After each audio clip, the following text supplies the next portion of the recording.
All right. We like our history to be bundled up in neat packages. In fact, if you go over there, you'll see a number of books by the British historian Eric Hobsbawm entitled The Age of Capital, The Age of Extremes, The Age of Empire. And I remember about 20 years ago, I was around at a friend of mine, and her daughter was doing her Leaving Cert, and the book on the Leaving Cert that she had was Irish history from Bismarck to de Gaulle, from 1870 to 1970. And she'd penciled in under from Bismarck to de Gaulle, I thought very appropriately, Irish history from one asshole to another. And now, and you know, we do like our history packaged up.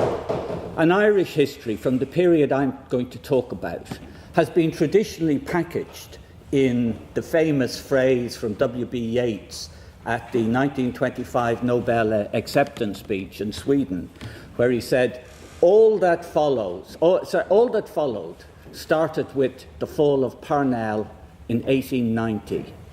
And really, if you're looking for a package, it's from the fall of Parnell in 1890 to independence in 1922. And that package is presented as if the Irish literary revival and all that went with it goes hand in hand with the rise of nationalism. And in his poem on 1916, Yeats famously wondered in that poem, did that play of mine send out certain men the British shot? And Yeats had no doubt in his own mind that it was the revival that fed into the rise of the nationalist movement. If you like, it was the mother of the 1916 Rising. It was the revival that gave the impetus to the rise of nationalism at the beginning of the 1900s in Ireland. But modern historiography, I think, is less concerned with the role of key individuals like Parnell or dates like 1890 to 1920. The tendency has now shifted to emphasizing the political and material repercussions of such interventions in history. And instead of the simple binary of the Irish literary revival and the rise of revolutionary nationalism in the post-Parnell period, a more complex reading of that period now emphasizes the role of the Gaelic League, the Catholic Church, the cooperative movement, the Gaelic Athletic Association, the Abbey Theatre, Land Act of 1893, and the various failed Home Rule bills at the beginning of the 1900s, alongside the literary revival. In other words, instead of a simple opposition between the two, I think we now understand it as a much more complex relationship. In other words, to use a Marxist term, it's a dialectical relationship, that the various political upheavals, such as the Act of Union and the famine in the mid-1800s, all find responses in Ireland that ask political questions about the nature of the relationship between Ireland and England, and in turn, that throws up a literary or intellectual response. Lenin, when he was pondering about what the nature of revolution was, I think what he said was a revolutionary situation arises when two situations occur. Firstly, when the old order can no longer rule, and secondly, when the masses of people refuse to be ruled in the old way. And despite what I said earlier, I think we can see that the fall of Parnell in 1890 and his death a year later meant that a possibility of a peaceful evolution of Anglo-Irish relationships along the lines enjoyed by Canada and Australia became almost impossible, and that a revolutionary solution to that relationship between Ireland and Britain became inevitable after that. So let's start just for a moment with asking what was the revival. And of course it was many things. And the one point I want to make is that there was and has been a sort of like a prevailing presumption that Irish art and literature at this period existed beyond the realm of politics and particularly of class. And this relationship between literature and politics has energized and been debated within the socialist movement for at least 100 years or so, and not just in Ireland. But in Ireland, I think more than any other country that I know of, certainly in the Western world, politics and literature are woven into the very fabric of society. And as part of that debate between the two, central to it, and central to the dynamic of the rise of the Irish literary revival from about the 1880s onwards, was the question of what constitutes a nation and the problem of nation building. And that's what agitated the minds of the political class in Ireland since about the middle of the 19th century. Because there is a common belief within the nationalist and republican movement that the Irish nation has existed since time immemorial, that the famous 800 years of oppression that's talked about needed to be overthrown. But the concept of a nation is actually a modern phenomenon in world history. Perhaps the first nation, in the sense that we understand it today, emerged in the mid-17th century in England and in America and Europe in the 18th century. And this transformation was a turning point in history, because what you saw with the development of nation-states with centralized governments was a shift from power from the countryside to the cities, from agriculture to industry. And that threw up a whole number of issues about who are the sovereign people, the nature of a constitution, the rights of man, that sort of led to the revolutions of the Enlightenment period at the end of the 17th and the beginning of the 18th century. But the relationship between Ireland and England distorted the process of nation building in Ireland. Frantz Fanon, who was an African socialist, sort of wrote that colonization, in the way that it denies the attributes of culture and humanity to the people it dominates, forces them to constantly ask the question, who am I? And given the colonial relationship between Ireland and Britain, it was inevitable that the question of identity in Ireland would be posed very sharply in cultural and linguistic terms. And therefore, the status of the Irish language at the beginning of the revival becomes central to the movement. And it was a significant factor in the long-term history of the relationship between Ireland and Britain. Because a combination of the Statutes of Kilkenny in 1366, the penal laws in 1695, literally put Irish speakers beyond the pale. By the 1750s, the language of the public sphere, in other words, law, education, politics, was English in Ireland. And up to the famine in 1845 and 1848, despite the fact that English was the language of the establishment, 2/3 of the population still spoke Irish. But by 1851, what Michael Davitt termed the Holocaust in the aftermath of the famine, that had fallen to 23%. Irish became in this period associated, Irish speaking, with backwardness. Mass emigration from the country meant there was a necessity to learn English. And the destruction of the Irish language in 2 generations from 1850 onwards has no parallel anywhere else in the world in the way that a country has lost its language. And therefore the question that faced both nationalists and the literary revival movement in the late 19th century was this: how do you define yourself when all you have is the language and culture of your oppressor to express yourself? And in that circumstance, it was inevitable that the Irish language became central to what defined the Irish nation at towards the end or the turn of the 19th and 20th century. Of course, as a marker of Irish nationalism, had a whole number of advantages because the Irish language predated colonisation, it predated the Orange-Green split and the Catholic-Protestant divisions.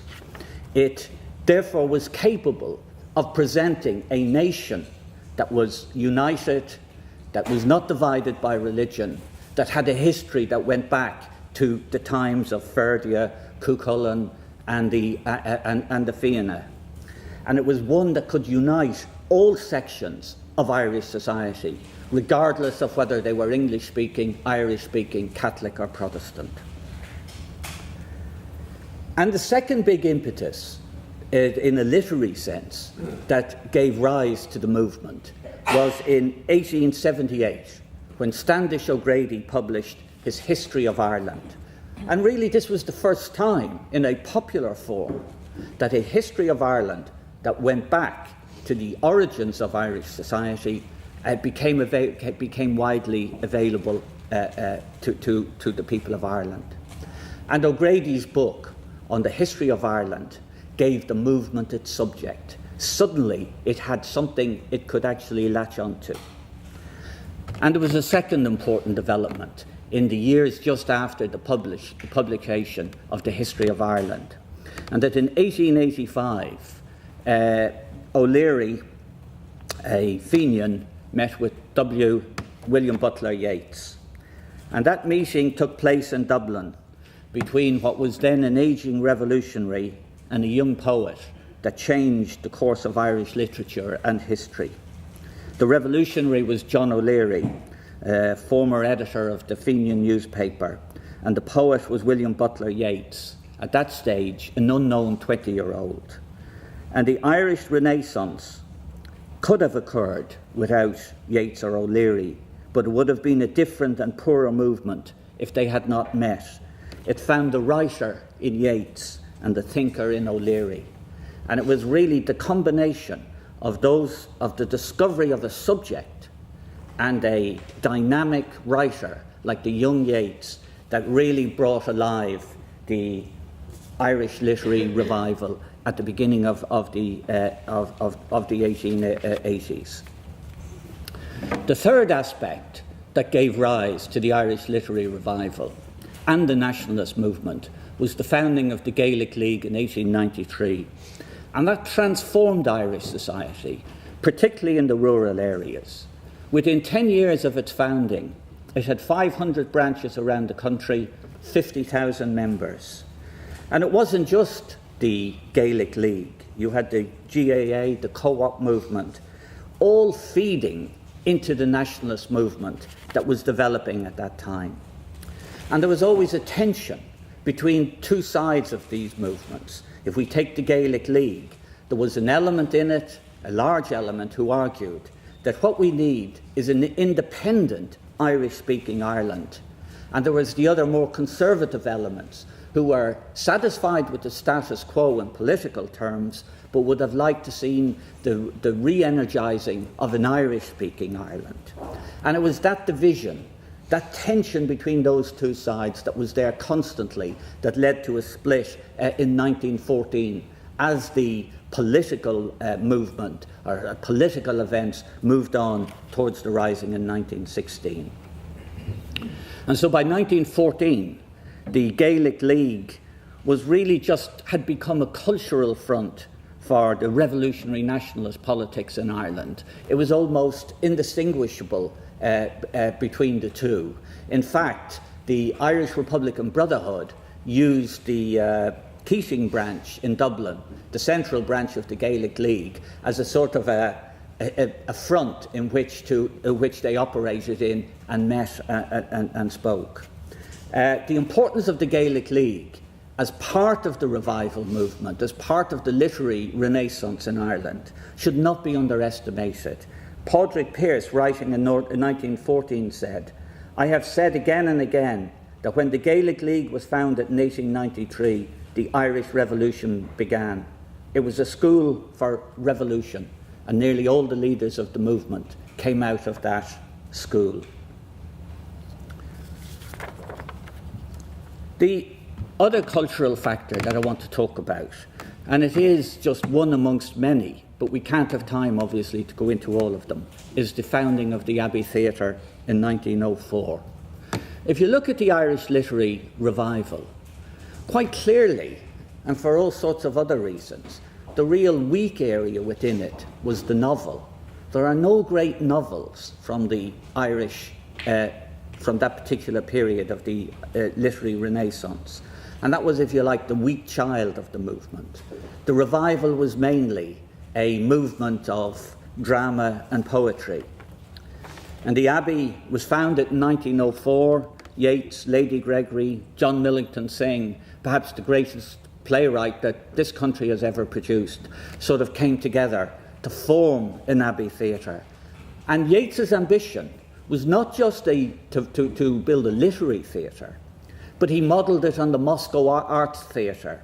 What he wanted the Abbey to be was an arena of public debate, a forum, one that challenged society. And in many ways, when they founded the Abbey Theatre, what Yeats and Synge wanted to do was actually embrace the tension that exists between literature and politics. And certainly, they were under pressure from the movement to produce propaganda. And this is always the tension that exists between literature and politics, the push to propagandize on behalf of the movement. And if you look at the Playboy riots of 1907, they arose because nationalist Ireland, Catholic nationalist Ireland, didn't like the image that Yeats and Synge were portraying of the Irish nation on the stage of the Abbey Theatre. And in fact, many of the advanced nationalists in that period called for a boycott of the Abbey because they felt that the Abbey wasn't producing plays that reflected a sort of the nationalist politics that they were trying to push at the time. And you know, if you read the history books, you say the riots broke out because over the word shift. Christy Mahan says, I wouldn't trade you in for a drift of women in their shifts. Shifts are the underskirts that women wear at the time. But it had, of course, nothing to do with shifts or the language that was used by Synge.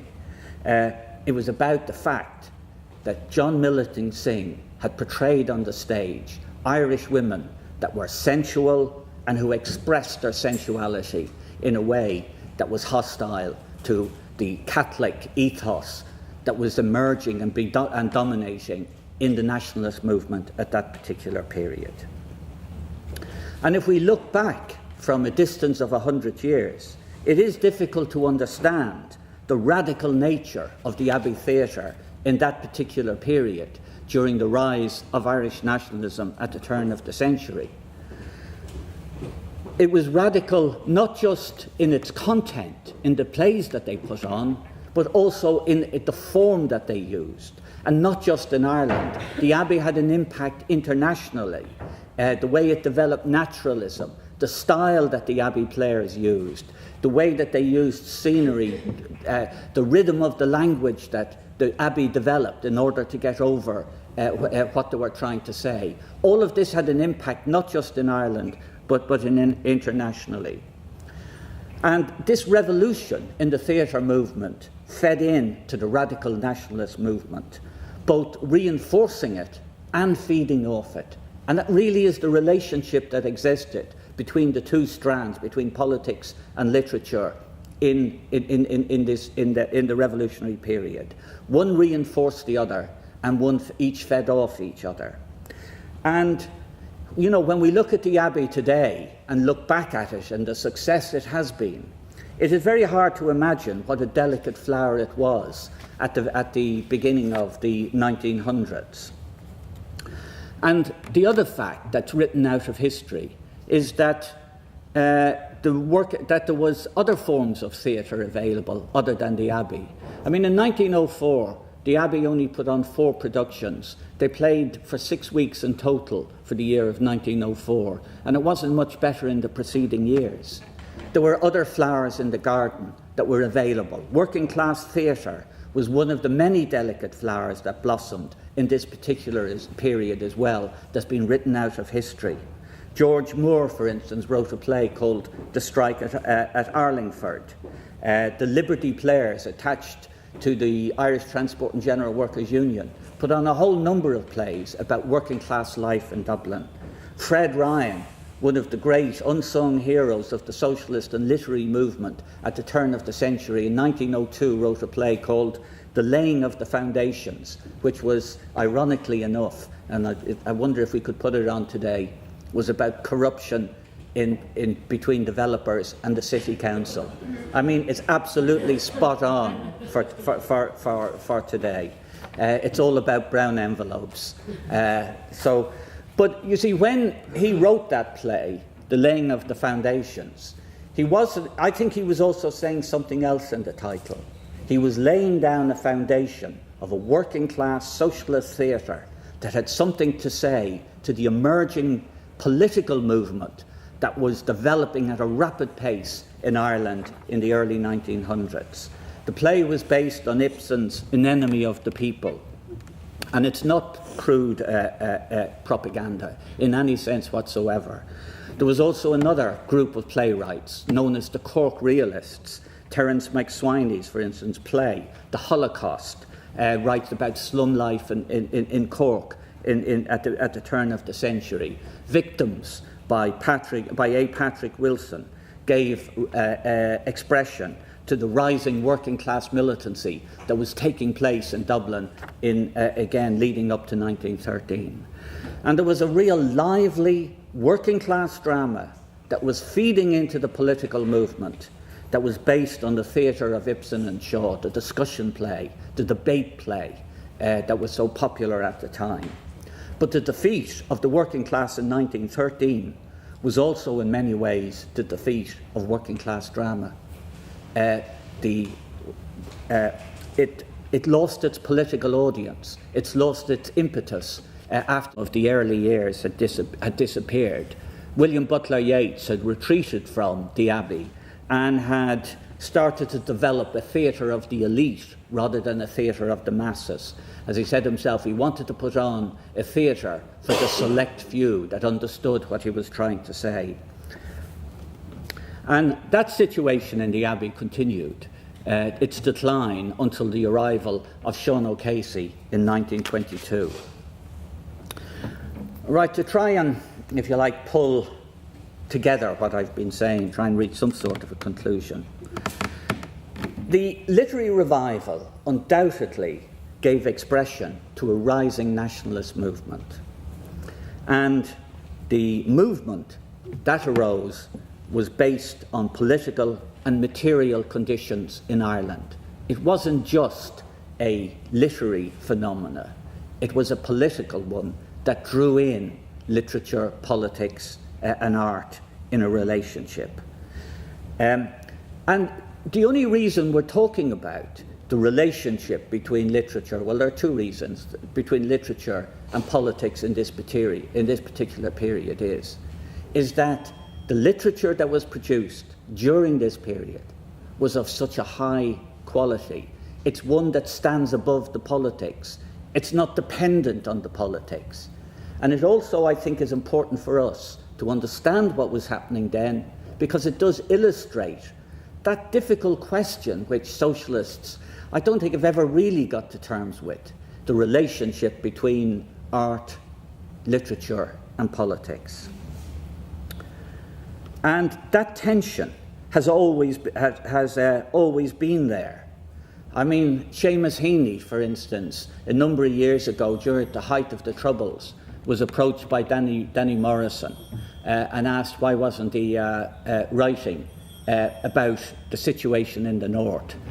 And Heaney answered him famously in one of his poems, which went, something along the lines of, this is Morrison asking him, for fuck's sake, when are you going to write something for us? If I do write something for you, Or if I do write something, I'll be writing it for myself. And I think that was the exact answer that we give in any situation when we asked artists to make a contribution to the movement.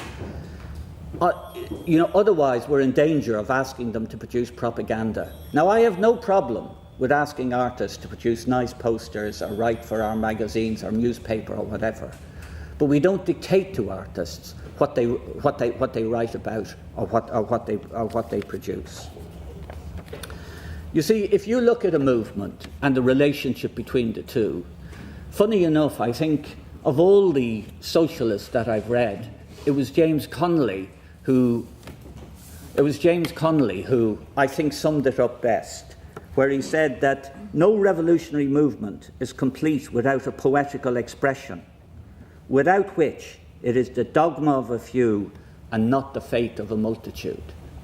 I think Connolly understood in that quote very clearly what the relationship between the two is. A movement needs artists to give expression to the movement. And I think that's something we've struggled with for a long time. Perhaps one of the best books written on it is Trotsky's book on literature and politics, and I'm not sure if it's on the title there.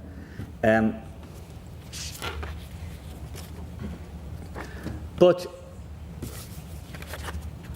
if you want to understand that relationship, I think one of the best quotes that I came across, or one of the best debates I came across, is actually from the period of the literary revival.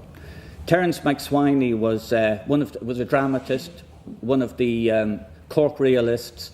He was also a member of the IRA during the Troubles. He was mayor of Cork and famously was arrested, went on hunger strike and died. And he wrote a book called Principles of Freedom, in which he discussed this relationship between artists, writers, and the movement. And he said, we reject the propagandist because we need our artists to tell us the truth about ourselves. And I think that is, if we understand that that is the relationship between politics and art, we need people to tell us the truth about ourselves.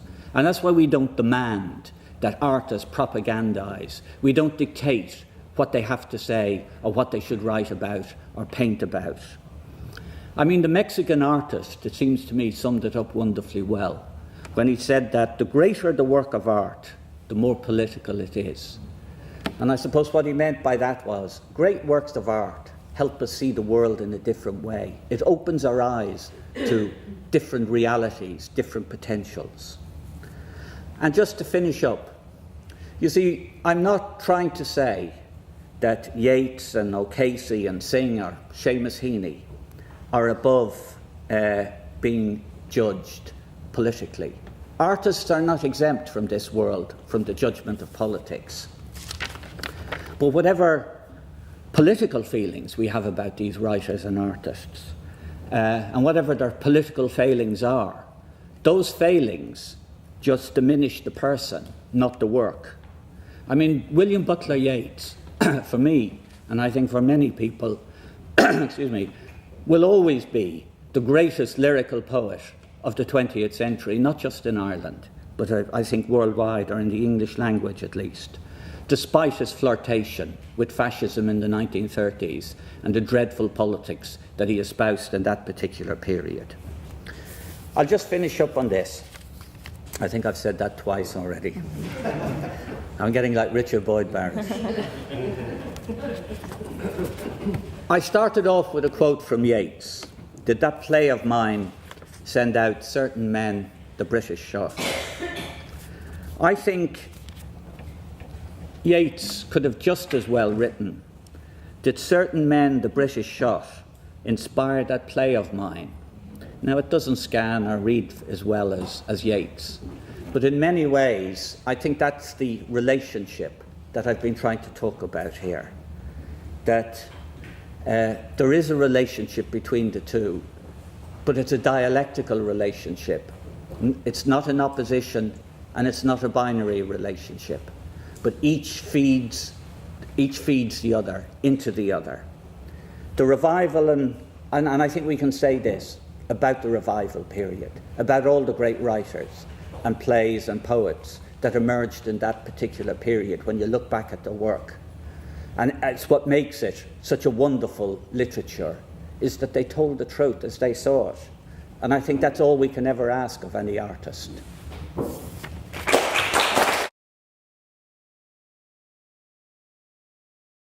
Somebody asked about the women's movement coming among, the suffragettes around Sheehy Skeffington's, the Irish Citizen, and a whole number of women playwrights. I could have just as equally talked about women playwrights of this period alongside the working class theatre that existed. As I said, when we look back 100 years, you only see the flowers that bloomed, not those that withered away. And that is allied to the question, which I suppose I should have dealt with, is what happened to the literary revival? Because actually both of them go hand in hand. In many ways, the victory, if you call it that, of independence or limited independence in 1922 was the death knell of the women's movement and the death knell of the literary revival in Ireland. Now, that was not automatic in any sense whatsoever. The Irish revolutionary movement, as it entered and came out of the War of Independence, had choices about what sort of state it was going to build in the post-revolutionary period. Unfortunately, it chose the most conservative path, a path that said women's place was in the home, censorship, a narrow Catholic morality was imposed on the state, experimentation in the arts was discouraged, that sort of a very narrow view of what Irish literature was sort of became the norm within Irish society. Anyone who rebelled against that had to take the boat, because through censorship and exclusion, there was no possibility that if you were an artist that challenged the status quo in Catholic Ireland in the 20s and 30s, there was no possibility of making a living. And you can see, if you look at the Abbey Theatre, except for Sean O'Casey, in that period between 1922 and 26, the Abbey was dying on its, it was on its last legs as it just produced peasant play after peasant play. I mean, that wasn't sort of a choice. In many ways, literary, artistic movements have their time. Movements rise up. They reach a peak of excellence. And then they've gone, and particularly the practitioners in it, have taken it as far as they can. And new movements come along that displace it with new ideas, different ideas. And that was the tragedy in Ireland, that when the literary revival, as I said, had reached its peak, there was no young artists coming up to challenge it, because that space was denied to them, as it was denied to the many women activists who took part both artistically and politically in the independence movement in the period leading up to 1922. I think the other question, which is, if you like, 4 or 5 questions came together. Why was it that it was drama and poetry? Why not art and architecture? Why not the novel? That really was where the central dynamic of the literary revival was. I mean, at some level, people throw out, well, Ireland has always had, a standing army of 5,000 poets ready to declaim at any opportunity. And in many ways, that's true. But of course, it doesn't explain, why that was the case, why poetry and drama was the dominant way, artistic expression at the time. I think art, architecture, and the novel in many ways are linked to societies that had achieved national independence, that had built the nation state, that had a superstructure that allowed such movements to develop, that could provide a market and a living for artists. Because you see, painting, sculpture, architecture, the novel is not something that can be just churned out at short notice. You need a superstructure in which that can actually exist. That people who are engaged in that arena can actually find a living. And that's not really possible in Ireland from the 1880s to the 1920s. If you look at the elite in Ireland, the ones who could have provided a market for such a artistic expression, it was the Anglo-Irish, the ascendancy.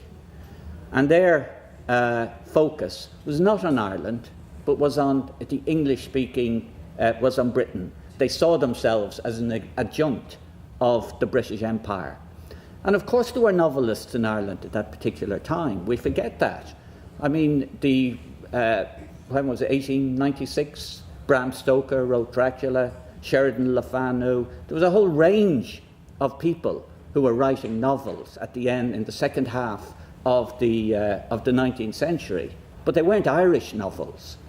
They were written by Irish people, but for an English-speaking English market. In no way did they reflect the situation of the people that lived in Ireland. The second reason, of course, is that 1850, 67% of the population were still Irish-speaking. Therefore, the novel, outside of the elite, all you need is someone to stand up and read or declaim their poem. Drama, a small hall, and a couple of people can put it on.